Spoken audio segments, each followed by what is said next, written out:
What's up, it's Alpha Wolf with Wolfpack Gaming, and today's video is the final starter build that covers the Pyromancer.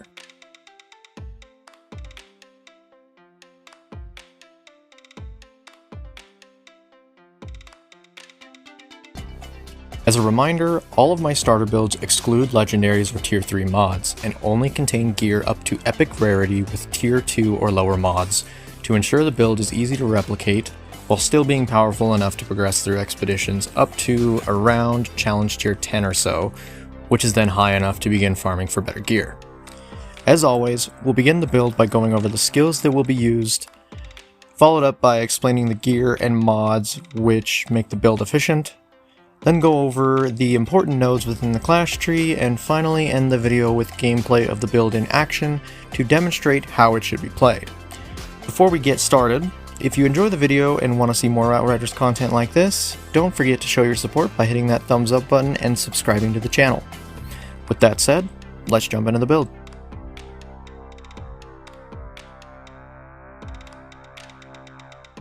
First of all, this is a firepower bullet build, because bullet builds are typically very easy to get started with for most classes, since they don't really require any Tier 3 mods or legendaries.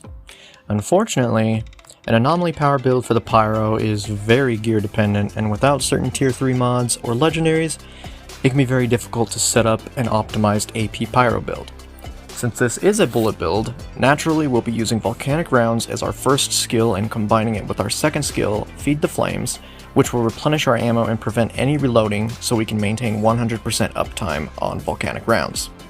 By doing so, every enemy we shoot will not only be inflicted with burn, but will also be marked and heal us when they die.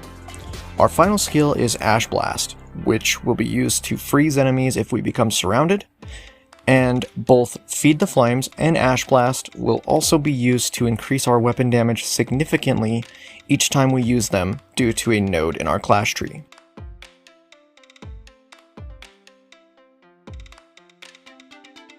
For your primary weapon, you'll need something with a large ammo capacity such as an LMG or a double gun. While they typically do less damage than other weapon types, the Pyro doesn't have a class node which increases magazine size like the other classes do. So it'll be difficult to maintain your volcanic rounds with a small magazine, and our only replenish is Feed the Flames, which means you'll have a cooldown period before being able to replenish ammo again. For weapon attributes, the primary attribute you're looking for is going to be Weapon Life Leech to help with your survivability and healing.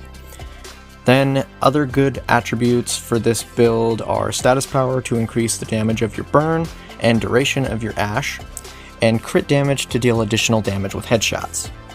Moving on to the weapon mods, the first is Crematorium, which is very important.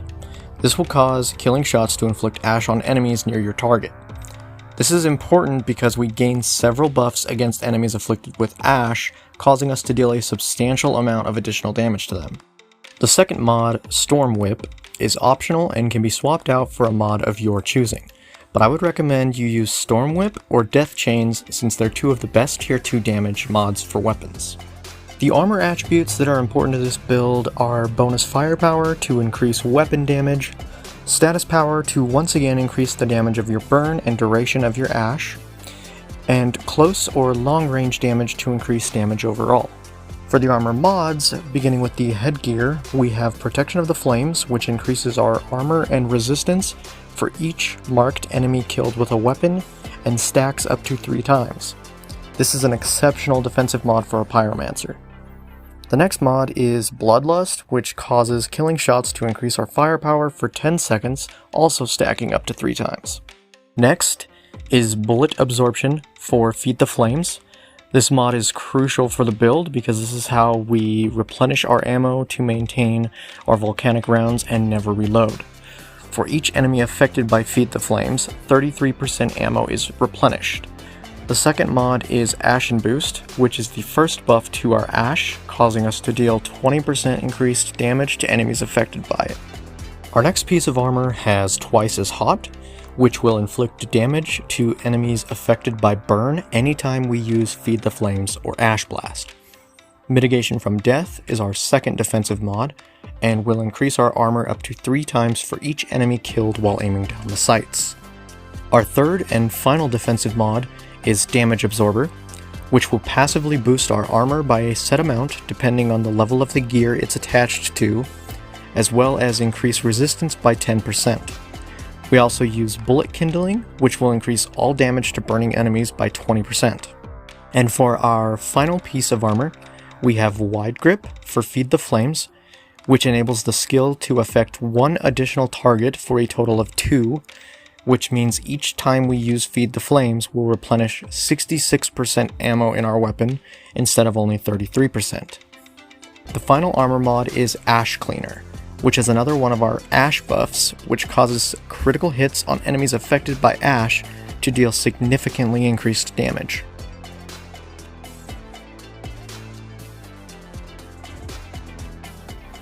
Now we'll take a look at the class tree.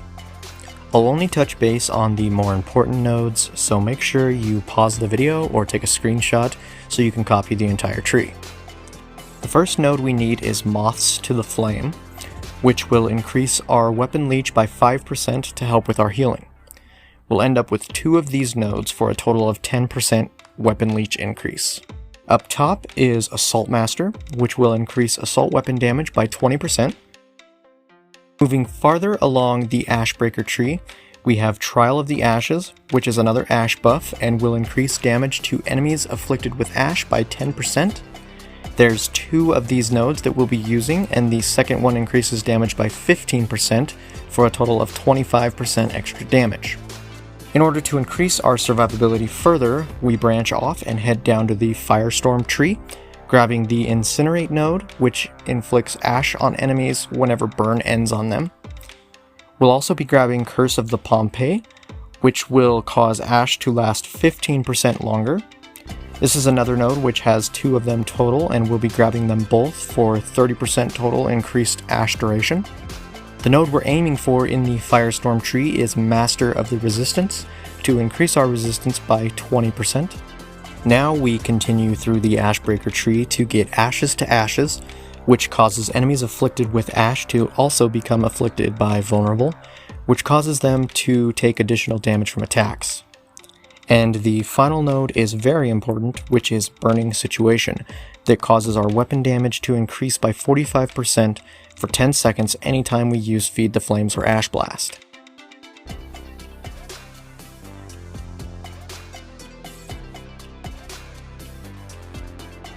And that covers all the important details of the build.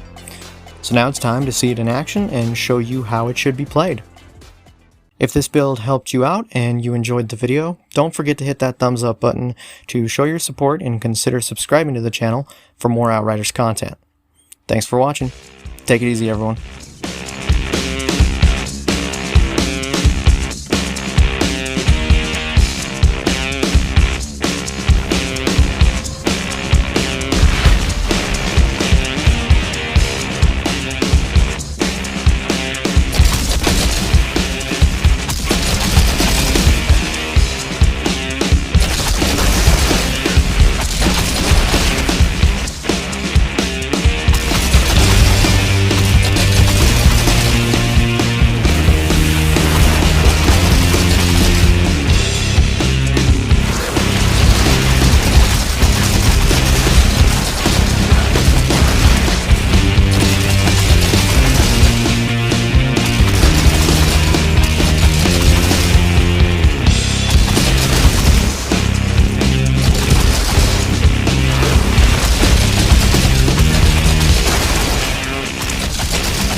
Matches are blueprints for the plan. The elevator should lead to the heart of the facility.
Those energy